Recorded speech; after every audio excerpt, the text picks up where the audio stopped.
नमस्कार दोस्तों, कैसे हैं आप सब। स्वागत है आप सभी का। आज हम आपको शीतलाष्टमी की पौराणिक व्रत कथा सुनाने जा रहे हैं। शीतलाष्टमी के दिन बासी पदार्थ ही देवी को नैवेद्य के रूप में समर्पित किया जाता है और भक्तों के बीच प्रसाद के रूप में वितरित किया जाता है। इस दिन माता शीतला को दही, रबड़ी, मीठे चावल और पुआ का भोग लगाया जाता है। ये सभी सामान सप्तमी की रात में ही बनाकर रख लिया जाता है।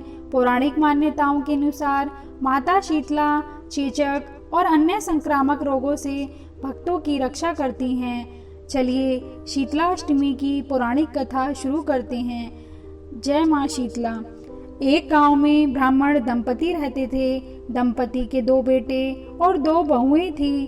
दोनों बहुओं को लंबे समय के बाद बेटे हुए थे। इतने में शीतलाष्टमी का पर्व आया। घर में पर्व के अनुसार ठंडा भोजन तैयार किया गया। दोनों बहुओं के मन में विचार आया कि यदि हम ठंडा भोजन लेंगी तो बीमार होंगी। बेटे भी अभी बहुत छोटे हैं। इस कुविचार के कारण दोनों बहुओं ने तो पशुओं के दाने तैयार करने के बर्तन में गुपचुप 2 बाटी तैयार कर ली। सास बहू शीतला की पूजा करके आई। शीतला माता की कथा सुनी। बाद में सास तो शीतला माता के भजन करने के लिए बैठ गई। दोनों बहुएं बच्चों के रोने का बहाना बनाकर घर चली आईं। दाने के बर्तन से गरम गरम रोटला निकाला, चूरमा किया और पेट भर कर खा लिया। सास ने घर आने पर बहुओं से भोजन करने के लिए कहा।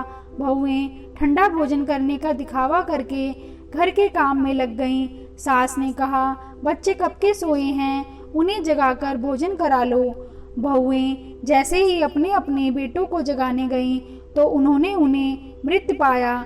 ऐसा बहुओं की करतूतों के फलस्वरूप शीतला माता के प्रकोप से हुआ था। बहुएं विवश हो गईं। सास ने घटना जानी तो बहुओं से झगड़ा करने लगी। सास बोली कि तुम दोनों ने अपने बेटों की बदौलत शीतला माता की अवहेलना की है, इसलिए अपने घर से निकल जाओ।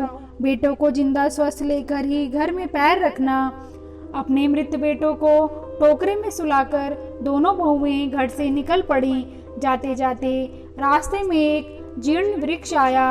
यह खेचड़ी का वृक्ष था। इसके नीचे ओरी शीतला दोनों बहनें बैठी थी। दोनों के बालों में विपुल प्रणाम में जूं थी। बहुओं ने थकान का अनुभव भी किया था।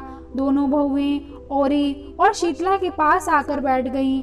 उन दोनों ने शीतला और ओरी के बालों से खूब सारी जूं निकाली। जूओं का नाश होने से ओरी और शीतला ने अपने मस्तक में शीतलता का अनुभव किया और कहा, तुम दोनों ने हमारे मस्तक को शीतल ठंडा किया है, वैसे ही तुम्हें पेट की शांति मिले। दोनों बहुएं एक साथ बोली कि पेट का दिया हुआ ही लेकर हम मारी मारी भटकती हैं, परंतु शीतला माता के दर्शन अभी नहीं हुए हैं। शीतला माता ने कहा कि तुम दोनों पापनी हो, दुष्ट हो, दुराचारणी हो, तुम्हारा जो मुंह देखने भी योग्य नहीं है। शीतला सप्तमी के दिन ठंडा भोजन करने के बदले तुम दोनों ने गर्म भोजन कर लिया था। यह सुनते ही बहुओं ने शीतला माता जी को पहचान लिया। देवरानी जेठानी ने दोनों माताओं का वंदन किया। गिड़गिड़ाते हुए कहा कि हम तो भोली भाली हैं, अनजाने में गरम खा लिया था। आपके प्रभाव को हम जानती नहीं थी। आप हम दोनों को क्षमा करें, पुनः ऐसा दुष्कृत्य हम कभी नहीं करेंगी। उनके पश्चाताप भरे वचनों को सुनकर दोनों माताएं प्रसन्न हुई। शीतला माता ने मृतक बालकों को जीवित कर दिया। बहुएं तब बच्चों के साथ लेकर आनंद से पुनः गांव लौट आईं। गांव के लोगों ने जाना कि दोनों बहुओं को शीतला माता के साक्षात दर्शन हुए थे। दोनों का धूमधाम से स्वागत करके गांव में प्रवेश करवाया। बहुओं ने कहा, हम गांव में शीतला माता के मंदिर का निर्माण करवाएंगी। चैत्र महीने में शीतला अष्टमी के दिन मात्र ठंडा खाना ही खाएंगी। शीतला माता ने बहुओं पर जैसी अपनी दृष्टि की वैसी कृपा सब पर करें।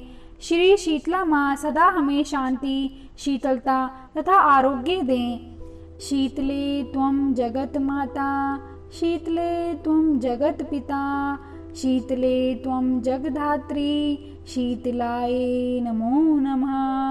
बोलो श्री शीतला मात की जय। दोस्तों, अगर आपको हमारी ये वीडियो पसंद आई हो तो कमेंट करके ज़रूर बताइए और हमारे चैनल को सब्सक्राइब करना ना भूलें। Thank you.